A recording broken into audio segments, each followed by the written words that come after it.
Ladies and gentlemen, boys and girls, welcome to another episode of Voices from the Grid. It is I, Michael, with your Red Ranger, Sasha Kaplan. Did you forget your own ranger color? Yeah, I'm blue. There you go. Dabu die. Anyways. If you're gonna introduce me in my ranger color, which I'm actually not even wearing right now, you might as well. I'm wearing my color. You're also wearing a hat that is red, so you are compensating for both at this point. Okay, that's fair enough. And no one's gonna care because they can't see us anyways. Exactly. Yeah. So we are here. It is Turbo.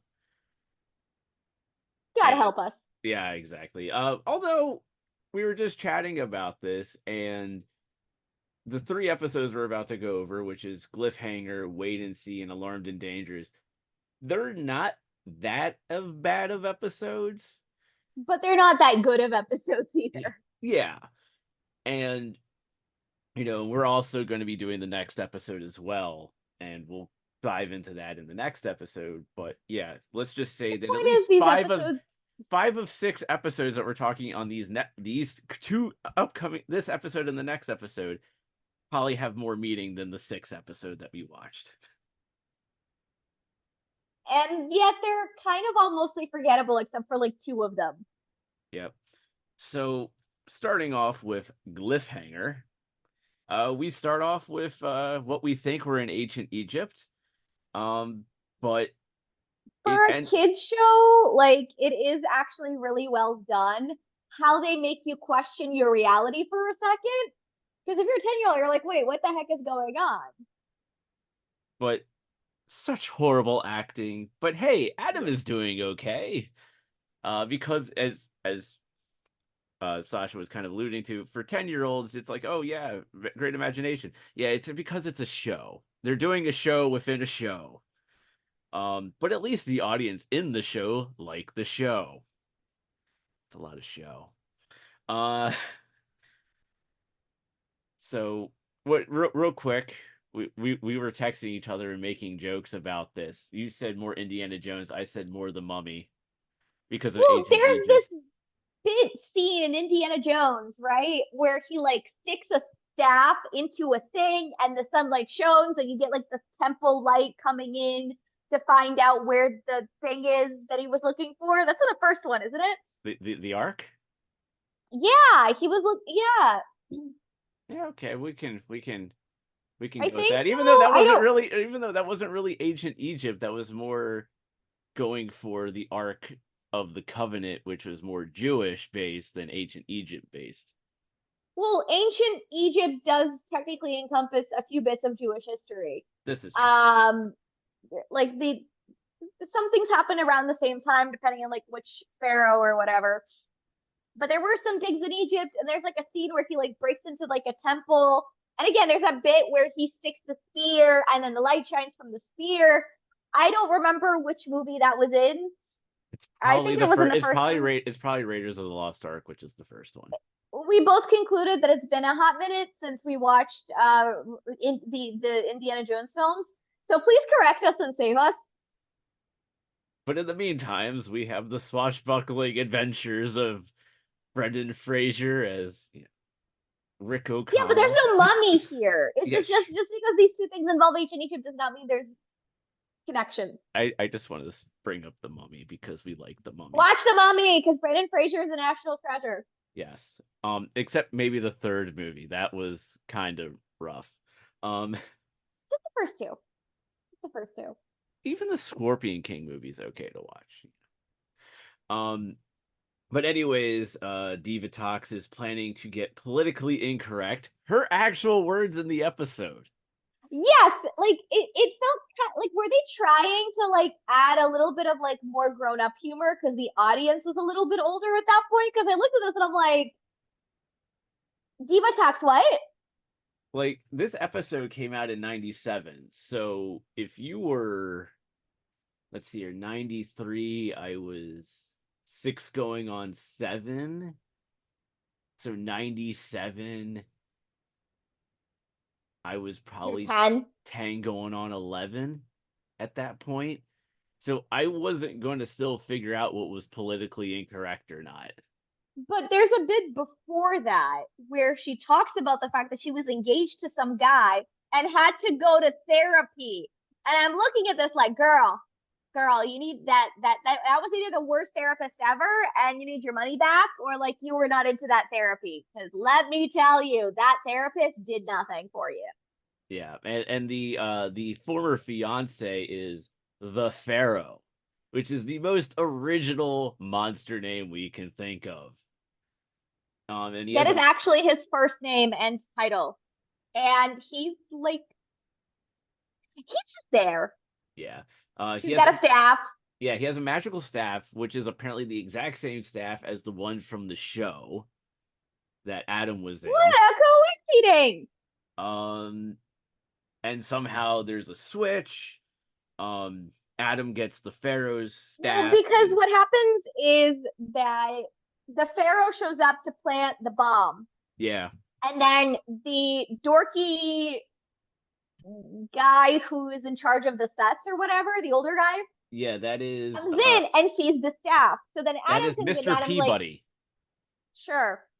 And Adam is like, hey, Mr. Peabody, I'm going to go take the staff home. I want to touch up some of the paint.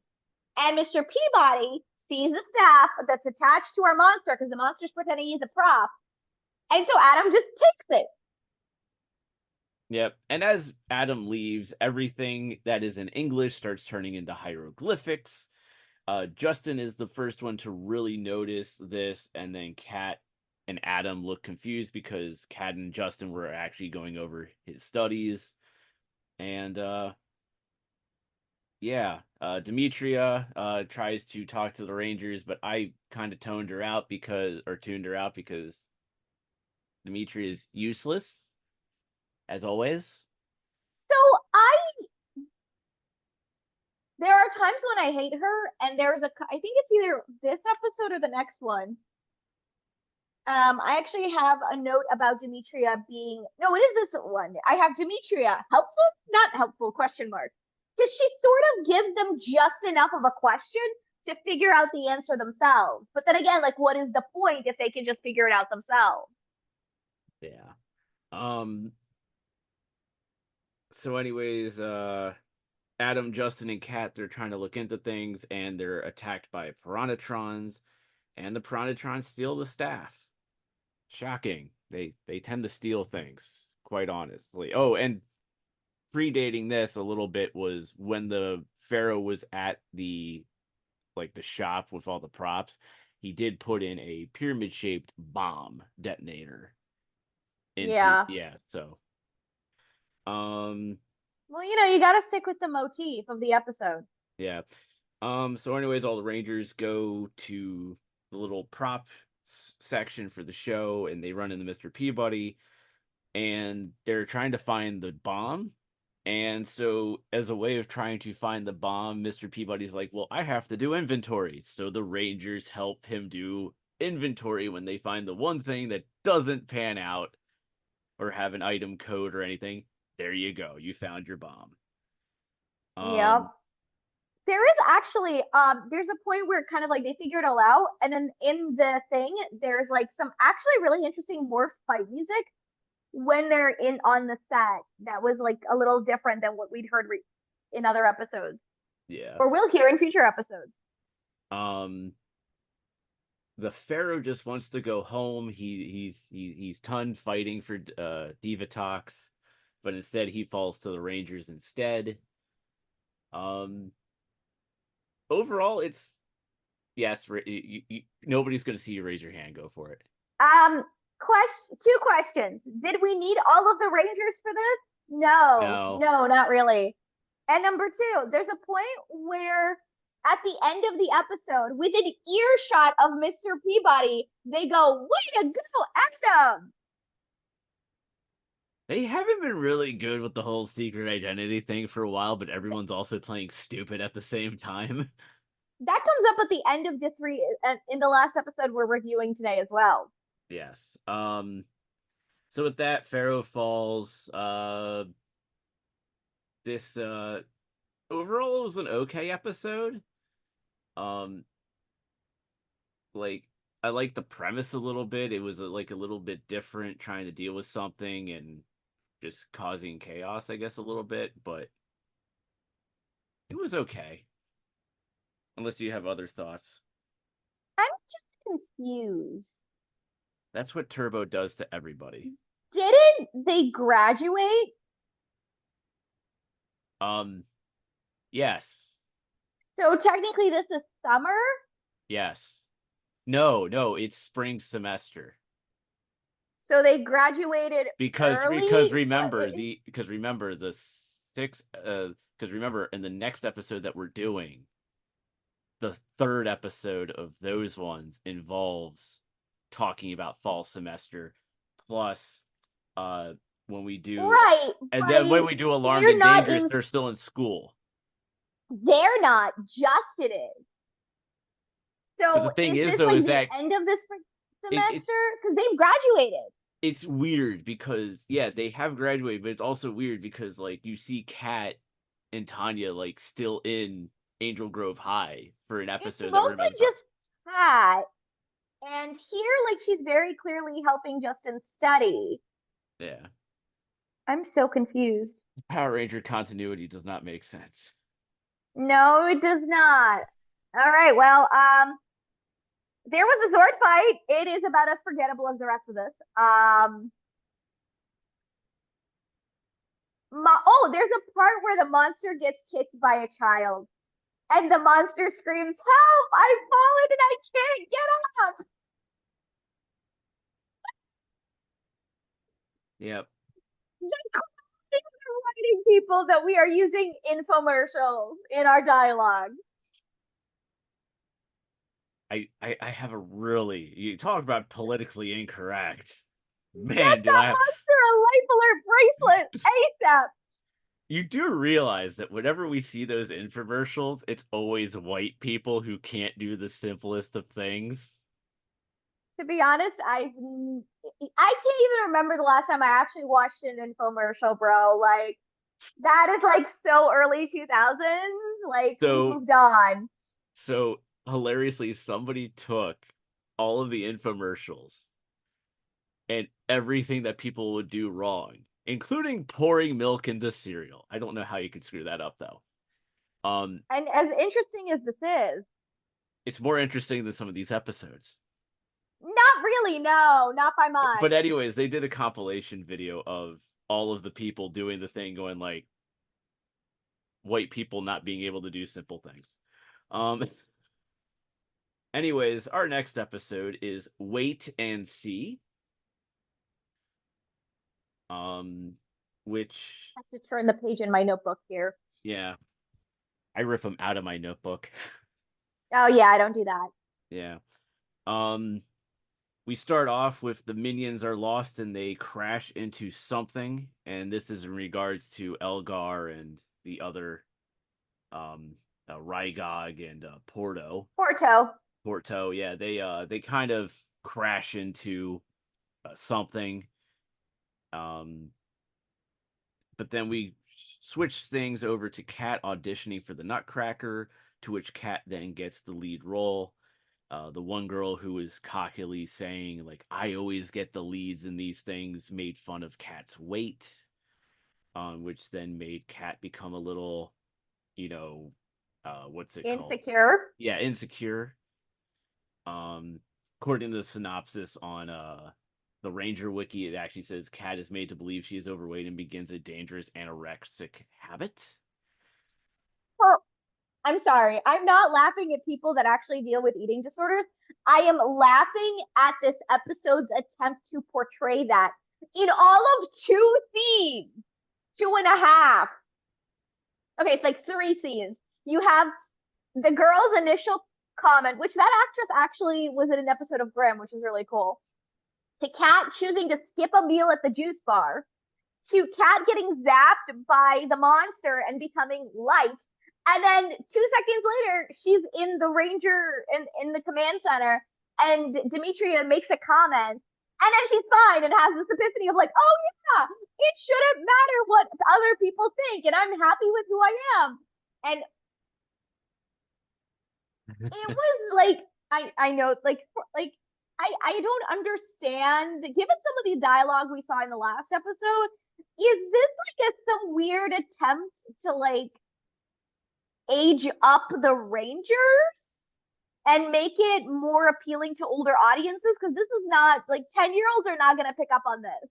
No.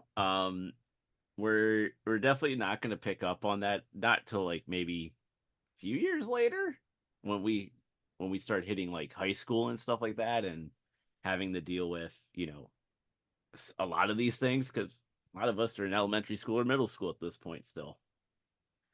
um Power Rangers, we love you, and you tried. I'm willing to give them a you tried. Um, but Bart Simpson, you at least you tried cake into the trash can. what I've noticed about these two episodes is that they're not like as character focused as they could be. Does that make sense? Like there's so much. I feel like we've gotten like way more internal Diva Talk shenanigans than we have like in the past. Whereas like think about some of like the Rita episodes. It would be like the Rangers are going through something, right? Rita finds out, creates a monster. Monster harasses the kids in between these other scenes. But there's like a weird imbalance happening in these two episodes where it's sort of like it becomes a little bit more about Diva Talks than it is about the Rangers. So interestingly, I just did a quick little look on something. The last episode, Glyph Hanger, this episode, Wait and See, and the next episode we'll talk about Alarmed and Dangerous, all written by 3 different individuals, but all directed by the same person. Okay, so And the person who directed all 3 was Paul Schreier. But the writers were all different. So you essentially, Paul was directing 3 different writing styles of scripts. that explains the inconsistency. I wonder if there was someone on the writing staff who's like, yeah, like really, guys, like we can tell better stories than this. And everybody else like, bro, this is a kid's show. Take a chill pill. But having some consistency would also work too. Now you're asking way too much here. I try. I try. But yeah. But anyways, back in the episode, we see Adam and Justin. They're on the beach. They're setting up markers to check like the wave, the like the height of the ocean, or the ocean. They then get attacked at the beach by piranhatrons and the wait and see monster known as Numbor. Like this is the other thing. I think this was meant to be like a just there's like bits where it feels like it's supposed to be a Justin Adam episode. And there's bits where it's a cat episode. And then there's bits where it is a Diva Talks episode. It I know they're like on a slightly shorter schedule, so they're trying to do more with the Rangers because these Rangers are leaving. But it's weird. Like I would have preferred a couple more scenes of like of what Kat is going through to give it just like a little bit more emotional impact to Yeah, really make like hammer in the point. because literally the next thing we see is Kat skipping lunch because of watching her weight. And then literally in the same scene, you see Bulk and Skull grabbing like the little telescope thing and causing chaos for Divatox, and Divatox regretting turning them into monkeys. As well So she should. yeah. And then our next scene, you see Numbor attacking Kat and then makes her floaty. Now she's floating because he made her light as a feather. Um, just a note here, because now we're in the power chamber. I was really happy Alpha 6 didn't talk last episode at all. I legit forgot he exists until he opens his mouth. Yeah. Well, metaphorically speaking, because he doesn't have a mouth. But like Alpha 6 didn't talk at all in the last episode, and it was fantastic. And then he had the talk in this episode. And I wanted to Yeah. punch the metal frame of that head so badly because of that accent. It's okay. We only have a few more episodes before they go to space And actually, I take that back. This is the beginning of the season. We haven't even gotten We're to almost the at the middle power. part. We're technically almost at the middle part of the season. Look, we're getting closer to the point where his voice will change, and he stops saying yo yo yo every other and start talking like a me. I don't even know what that accent is. It's a Brooklyn Bronx type accent. I was Yeah. a mistake. The accent was a mistake, and I'm glad they fixed it in the next season. Like, really? Who thought that was a good idea? I'm done now. Um then we'd have I don't really remember what I wrote in this note, but 4 against 1, LOL. I guess that's the oh yeah, it's the Rangers taking on Numbor, and then obviously the monster makes Adam and Jason weigh a ton, and then they just go crashing into the beach. Which this doesn't make sense. They're at the beach, and Uh Adam and huh. Jason get made to weigh a Justin. ton. His name is Justin. Oh no, Justin was made floaty. It was Jason and Adam who were made to weigh a There ton. is no Jason. I mean Tommy, damn it. This told remember also keep in mind they haven't been featuring Tommy a lot in these episodes. Oh no, the horror. So Okay, look, if you're a Tommy fan, you notice this. If you're not a Tommy fan, I'll be honest, I was enjoying it. but anyways, It gave the other Rangers more time. And like Tommy still has like one or two scenes and that's about it. And that's perfectly fine. yeah, but anyways, Adam and Tommy get turned to get made to weigh a ton, and they crash into the beach. But when they crash into the sand, it literally looks like they're crashing through concrete blocks instead of into actual sand, which makes no sense. And then the monster made Justin floaty. Um, just so many number puns and jokes from the monster. Like, Yeah, I've noticed, and I have notes about other episodes where the things get like significantly punnier and not in a good way. Um, Also, I think it's really funny that like, okay, so basically, Kat figures out that she had the power all along, yada yada yada, which she needed like a smidge more depth to, and then literally she gets the audition, and the next scene is like the end of the Nutcracker, where basically she gets out of bed, grabs the Nutcracker, twirls a couple times, and lands in front of the window, and that's the end. Um, so like the timing of the progression of time is very confusing in Power Rangers this season. yes. And then obviously she also shoots the detonator at the end of the episode as well to eliminate the threat. And as Sasha had already said, she did the Nutcracker play, and that was the end of the episode. Which then brings us to our next episode, which also had my least amount of notes, but was probably the most noteworthy episode of these three. And that's Alarmed and Dangerous. So, interestingly, Kat is handing out a science test for Miss Appleby. It was a science test. Yes, it was a science test. Look, Miss Appleby teaches like everything. Maybe she was subbing for whatever teacher was supposed to teach, but she's not a very good teacher anyway, so it doesn't matter. Yeah, She but gave these kids zero life skills. yes. Um, one of the school bullies, Reggie, is trying to bully Justin into helping him cheat. Obviously Justin says no. Yes.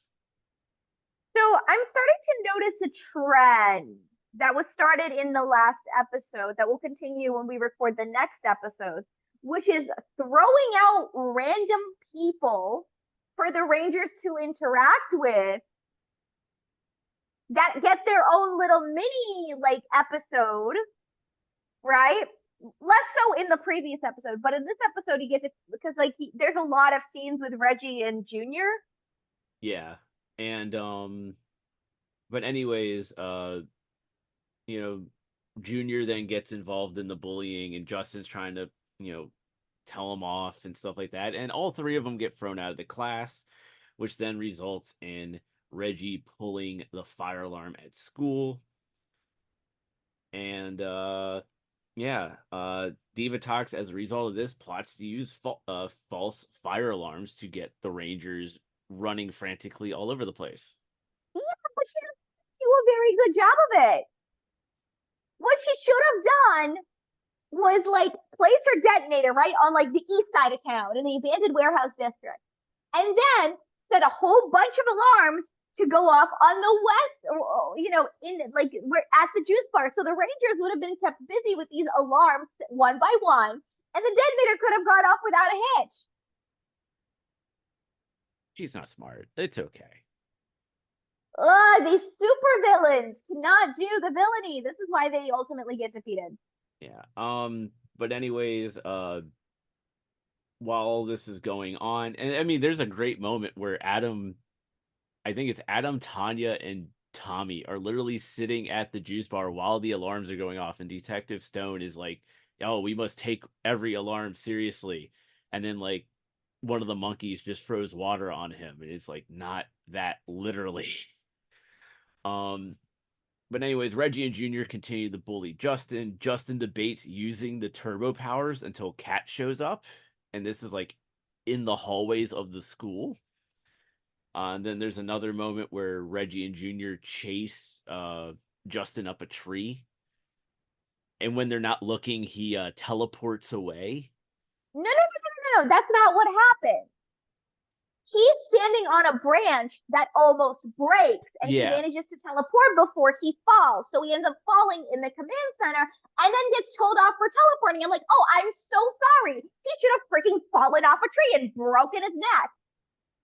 I'm sorry, but like safety of Ranger trumps whatever sanctimonious nonsense that Cat or Dimitri or whoever it was spewed at him. yeah, it was Kat who was going after him about it. But It was so unnecessary. so I'm just gonna cut through a lot of the crap because the monster blazinator, because they put the bomb on a fire truck, and well, they defeat the monster, they get rid of the detonator, blah blah blah blah blah. We're not going to go into that because this episode is more about the bullying of Justin. And how at the end of the episode, Reggie and Justin are able to find common ground because as Reggie's trying to bully Justin, Justin's like, I'm not going to tell my mom and dad because I don't live with my mom and dad. I don't. He said something like, "I don't have parents right now," or something like that. Yeah, it was more along the lines like I'm not living with my parents right now. And Yeah. and then Reggie was like, "Oh, well, yeah, I don't see my parents at all either." So they're No, no, able no, to, no, no, no, no, no, no. or his He said dad or his something. dad Yeah. left 3 years ago, or something along those lines. Yeah, something along those lines. But anyways, that's like the key thing. It's like it's really this episode's more about Justin being bullied, by Reggie, more so Reggie than Junior, because we don't see Junior at the end of the part of the episode, anyways. So he's irrelevant. And then them finding Yeah, common ground. And this is something that is like you were saying, the last episode, it's like that could have been something where it could have just been a Cat episode, but it ended up being a Cat episode along with an Adam and Justin episode. Like this is but more this just was a Justin yeah, episode. yeah. I did enjoy this episode because it shows that like at the end of the day, Justin's still a kid and he's gonna make the mistakes, like potentially using the morpher against the bullies. He does not end up doing it, right? Yeah, he doesn't do it. But and the one time he does do it and gets told off, he should have done it. Otherwise, he could have broken a bone. Um, so I wonder if this was like a part of just like trying to build rapport with other people to see if one or the other actors could potentially be Rangers. Yeah. Um, so then like had Reggie become a Ranger, then it would have been interesting. Then like you have the beginnings of that friendship forming between this new Ranger and Justin. That could have led to some interesting episodes down the line, which obviously doesn't happen for whatever reason. But it's interesting that like we're going to be getting a few more of these episodes of just seeing who sticks. Yeah. And it should be noted that legendary voice actor Richard Epcar was the voice of Blazinator in this episode. So Richard Epcar is known for many video games and animated shows and stuff like that. So, oh, and he's also known for like Kingdom Hearts and stuff like that. So, Cool, cool. so yeah, that was Alarmed and Dangerous. Thoughts on our 3 episodes? that were directed by Bulk himself. In terms of like the direction, the way they're directed is fine. I don't have any issues. I think out of the three, this last episode is the strongest. It has a solid set storyline. It doesn't shove too much into it, and it gives us a little bit of character development for Justin. I can agree with that. So with that, we're gonna do the wrap now.